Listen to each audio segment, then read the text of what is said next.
The Vedas touched every aspect of Hindu life. Sacrifice rituals formed an important part of Vedic life. So a Hindu became adept at performing many fire ceremonies, havan yajna. The ritual is accompanied by Sanskrit chants and prayers as ghee, clarified butter, and other offerings such as grains, flowers, and incense are offered into holy fire. Symbolically, it represents surrender of self, ego to God. During the Vedic period, society was divided into four classes. The highest was the Brahmin class, who claimed to have been born from the mouth of God. Brahmin is considered one who follows the path of the divine Brahma. Brahmins were well versed in the Vedas, so they were given the responsibility of performing the many rituals on different occasions. They also guided the lay people toward a worthy religious life. The Kshatras or warrior class came next. They were in charge of defending and upholding the rule of law. After this came the Vaishya, who were the merchant and agriculture class. The fourth class was the Shudras, the servant class, who would manually serve the upper three classes. It is believed that originally this division was based on the merit and aptitude of the individuals as mentioned in the Rig Veda. The categorical recognition of the hereditary caste system in the official Manu Shastra, however, tilts credence towards the contrary. Even so, castes were not rigid and pernicious. There were even free marriages among persons from different groups as well as interchanging from one caste to another. As time passed, however, the system took a rather vicious turn and caused much antagonism and hostility among the classes. The role of Brahmins has occupied the Hindu mind vigorously throughout history. On one hand, they have most admirably carried on the mantle of preserving the vast heritage of Vedic scriptures in the face of many impediments and obstructions. But on the other hand, they maintain an unholy dominance and authority throughout millennia and cause the sharp divisions in the society.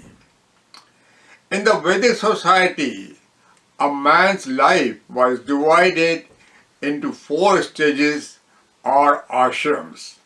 Up until 25, a man was in the Brahmacharya ashram. He obtained a good education and training in all walks of life under the supervision of a skilled and able teacher. This teacher-student relationship, the Guru-Shishya relationship, is unique in Hinduism. During this period, a man abstained from any sexual activity. During this period, man was especially coached to revere and obey his parents and the elders in his family. This stage laid the foundation for a good spiritual conduct in life afterwards. In the second stage, Grahastha ashram, the man married and raised his family.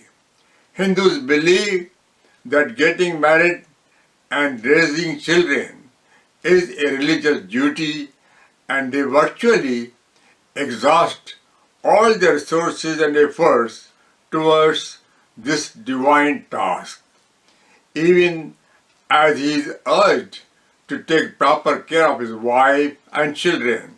However, a man's duty towards his parents, brothers, sisters, community, and country always remain at the forefront. He would also enjoy all the legitimate pleasures of life and acquire property, but only by righteous means. A man and woman, as husband and wife together, take the responsibility of conducting this ashrama. The man is the head of the family in Hindu society. When the family atmosphere becomes polluted and unstable, it is his duty to perform spiritual meditations, sadhana, as well as other corporeal duties to correct the anomalies and misapprehensions. He must, however, fulfill his responsibility with love and subtle guidance. He must never hurt his wife verbally or physically, whatever the provocation. Says Manu, prosperity shuns the home where the woman is dishonored. It is the duty of the man to provide for the family and to procure a good house which the woman makes into a home.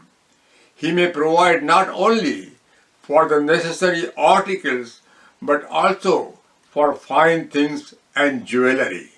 The woman, on her part, is always ready to welcome him when he returns from work and to provide a secure and joyful atmosphere to relieve him from his work stress. The woman also has the primary duty of caring for the children in the most appropriate manner, guiding and leading them to fulfill their assignments with sincerity and virtue. In the home, mother is likened to the deity, Shakti. She wields spiritual power, Siddhi, which she extends to her husband so that he is successful in all his manly endeavors and withdraws the same automatically when she is hurt, depressed, or disappointed, compromising his success in the outside world. It is pertinent to note that the great lawmaker Manu laid special importance to this ashrama of human life. It is only during this period of his life that a man earns and sustains not only for himself but also for his family and all members in the other three stages. The condemnation of mundane and temporal activities is not advocated. In fact, it is precisely these activities, performed in the rightful manner as spiritual duties, that lead to the divine fulfillment. The third stage is the Vanprastha ashram. Vana in Sanskrit means forest. When a man has fulfilled his family obligations, he takes retirement from his business or work. He bestows all family responsibilities on his son and then spends more time in spiritual practices and social service. He gets more involved with charitable work. The forest symbolically represents solitude and peaceful surroundings. An individual is encouraged to help and serve family and society by sharing his experiences and imparting moral teachings to the youth and children. The last stage is the sannyasa ashram. Man renounces all material belongings. He lives a very austere life and spends almost all his time seeking spiritual salvation, moksha. A Hindu is instructed to walk the last phase of his stay in single file. He might look within, meditate, and search for the divine. It is only in the solitude of aloneness, sanya, that an individual might experience Brahman, the immanent, transcendental God. In the words of Swami Vivekananda, everyone who has tasted the fruits of this world must give up in the latter period of life. This is the basic principle of Hindu philosophy and is quite opposite of the Western point of view. There was thus a division of vocation in relation to the age of the person. According to the Vedic philosophy, all stages of life impart their own unique experiences which are essential for soul growth. When a man does not act according to his station of life, he often invites misery and shame on himself. The Hindu concept of ashramas is thus vindicated. Another interesting point is that Hindu sages planned out life, human life, based on 100 years or more with 4 divisions of 25 years each. It seems rather strange that so early in the history of mankind such longevity was experienced. Along with the 4 stages of a man's life, Vedic teachings also discuss 4 goals, purusharthas, in life: kama, artha, dharma, and moksha. Man must put his best efforts toward attaining these goals. Kama refers to the satisfaction of sensual desire. This activity is seen in entire animal world, but as human beings, this activity needs to be disciplined by a set of rules and regulations. Artha refers to acquiring material possessions.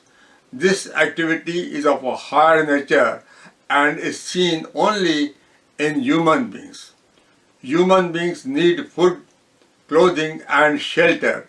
At the same time, a code of conduct was created to keep vigil on human beings. Atharvaveda states, one may amass wealth with hundreds of hands, but distribute it with thousands of hands. Charity is the watchword in Hindu philosophy. To live is to give, and give as long as you live. The heretical condemnation of material possession does not conform to the Vedic teachings. Indulgence in sensual activities as well as having worldly possessions is considered legitimate, even necessary, as long as the spiritual laws of dharma are used for regulations. Riches in India, Vedic India, were always despised if they were hoarded or unavailable for charitable purposes. Ungenerous men of great wealth were assigned a low rank in society. Dharma has been used to imply religion in Hindu code. The literary meaning of this word is duty and righteousness. Dharma, simply put, is a spiritual behavior of treating all with respect, love, and compassion. Self-defense and fighting for the just cause forms an important part of the righteous duty, but revenge is not sanctioned in Hindu religion. Moksha refers to seeking salvation. Man, by performing his duties very well and conducting his life with principles of righteousness, would ascend on the ladder of virtues and finally attain freedom from repeated birth and death cycles. To maintain a vigil on his performance, man is reminded of 5 depths: Deva-rina, Rishirena, Pitrirena, Nrirena, and Bhutarina. Deva-rina, the debt towards God, the creator and protector. Nature gods such as the sun, Surya, moon, Chandra, wind, Vayu, rain, Indra, and earth, Dharti were worshipped and special care was taken towards their protection. Rishirena, the debt towards the sages, may he abide by their teachings. Pitrirena, the debt towards his parents, may he always respect and care for them. Vedic scriptures advise the householders to care for their parents and close relatives all through life. The elderly, especially, must be comforted, honored at auspicious occasions, and never left alone for extended periods. Nrirena, the debt toward all mankind, may he serve all humanity. Bhutarina, the debt towards the subhuman creatures, the animal, may he never be cruel to animals. Hindus had several codes and instructions outlined for them to adhere to the righteous path of truth, duty, and morality. Life was divided in 4 phases, with each phase comprising of its own sets of duties. Class division was planned according to one's capacity and aptitude. Although there are several references that this class division was not meant to be hatred in character, it did take the ugly turn, being betrayed by human weakness and vulnerability. In spite of several attempts made in different periods of history to amend these faults, the caste system prevailed for millennia and has not yet been fully eradicated. The present Indian Constitution encompasses adequate provisions in order to safeguard the weaker sections. It even offers benefits to compensate for the past injustices.